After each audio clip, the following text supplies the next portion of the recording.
ایران کی طرف سے دنیا سوچ رہی تھی کہ شاید میزائل داغے جائیں گے کس پر؟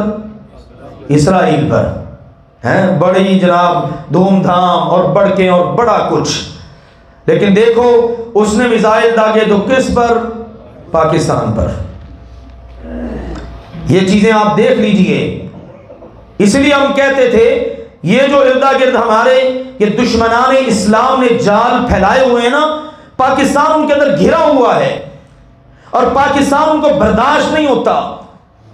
اسلامی ملک کہلانے والا انڈیا کو ضرورت نہیں ہوتی اتنی جلدی، لیکن اللہ تعالی ہماری پاک فوج کو جزا دے، انہوں نے بھی ماشاءاللہ جواب دیا تو کمال کر دی، ہونا بھی ایسے ہی چاہیے۔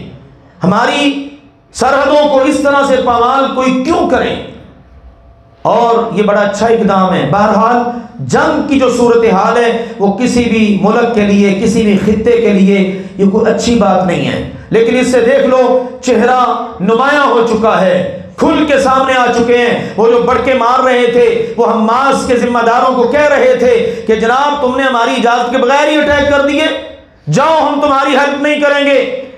آج ان کو اللہ کے دشمنوں نے ابھارا، لفظ تو برے سے ہی ہوتے ہم نہیں استعمال کرتے، ان کو جناب انہوں نے اس حوالے سے برانگیختہ کیا اور انہیں پاکستان پر اٹیک کر دیا، اور کوئی نہیں سوچا سمجھا، کوئی ہوش کے ناخن نہیں لیے۔ ادھر ان کا ذمہ دار ہمارے وزیر اعظم صاحب سے ملاقات کر رہے ہیں اور ادھر ساتھ ہی اگلے لمحے اگلے دن اٹیک ہو جاتے ہیں۔ تو بہرحال یہ اللہ کے دشمنوں کی کارستانیاں ہیں۔ اللہ تعالی ہمارے وطن عزیز کی حفاظت فرمائے۔ بڑی اس ملک کے اندر سے اس کو کھوکھلا کرنے کی سازشیں ہیں۔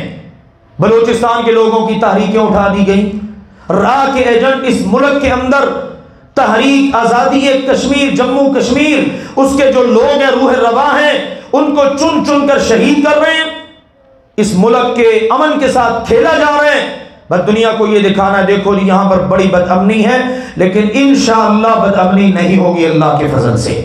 ہم اس ملک کے عوام، اس ملک کے باسی، ہماری سب سے پہلی خیر خواہی اپنے وطن کے ساتھ اس حوالے سے ہونی چاہیے کہ اس کی معاشرتی، جغرافیائی ہر لحاظ سے اقدار و روایات کے ہم محافظ بن کر کھڑے ہوں۔